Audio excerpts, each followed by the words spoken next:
Mexico City, one of the largest cities in the world, home to over 20 million people. But beneath the noise, traffic, and chaos lies a secret. A hidden network of ancient canals, remnants of a world that existed long before the skyscrapers, and the last home of a creature so unique it's worshipped, studied, and loved all over the globe. This is the story of the lost lakes of Mexico and how they became the final refuge for one of Earth's most extraordinary species, the axolotl. Welcome back to Spot On Pet Life. If you love discovering the hidden stories behind these smiling underwater dragons, make sure to hit like, subscribe, and let's dive in.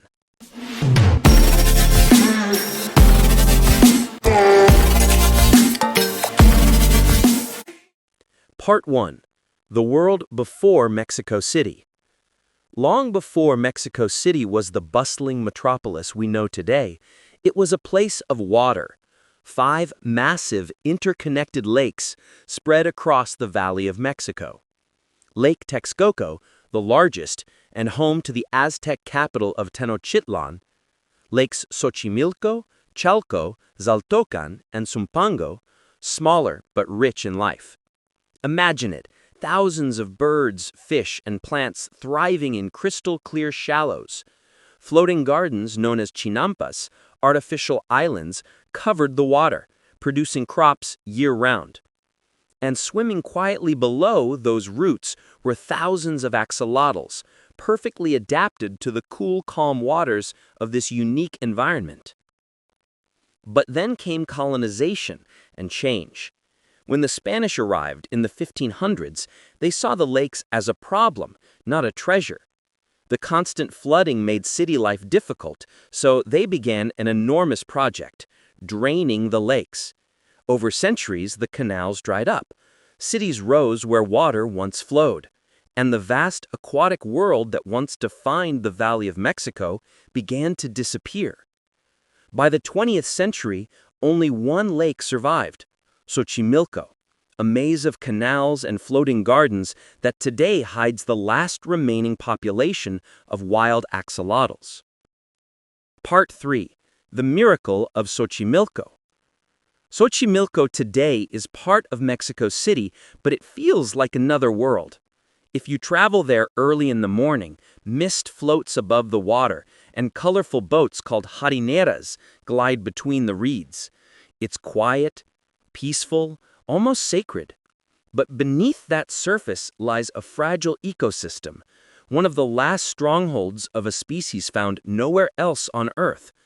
The axolotl still lives here, in tiny numbers, surviving against pollution, invasive fish, and a shrinking habitat. Scientists have estimated that in the wild there may be fewer than 1,000 axolotls left. Some surveys have found as few as 0.3 axolotls per square meter, practically invisible.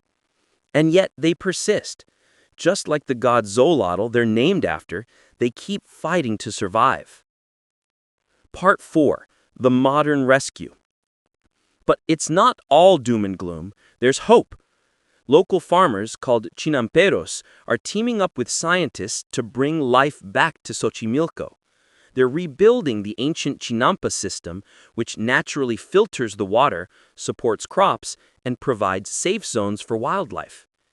These floating gardens act like natural refuges, pockets of clean, cool water where axolotls can breed and thrive without invasive species. Projects like UMAM's Axolotl Conservation Center and the Zacatepec Chinampa Project are working hand in hand to restore both culture and ecology. In other words, saving the axolotl means saving a piece of Mexico's history. Part 5. What makes this habitat so special? The reason axolotls thrived here for so long is because Xochimilco was perfect. The water was cool year-round. Dense aquatic plants created shade and protection. There were no large predators. But urban expansion brought warmed runoff, pesticides, and invasive fish like tilapia and carp, species that eat axolotl eggs and larvae. So the fight isn't just to protect the axolotls, it's to bring balance back to a lost world. Part 6.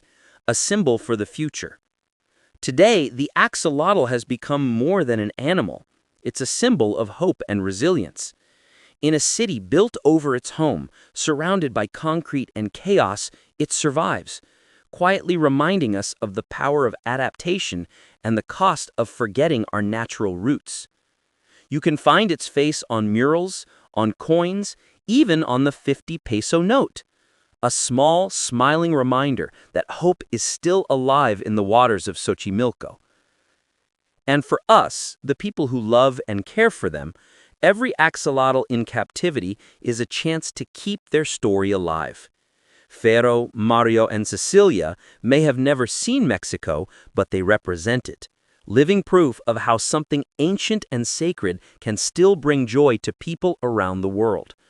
But with that comes responsibility, to respect where they came from, to protect their story, and to support the efforts that could one day bring wild populations back from the edge. So there you go, the lost lakes of Mexico, the home of the last wild axolotls. It's a story of loss, survival, and hope, and a reminder that even the smallest creature can hold the biggest meaning.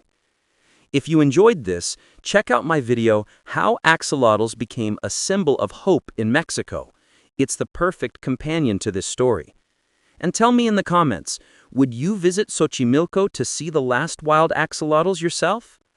Until next time, keep your tank cool, your worms wiggly, and your axolotls happy.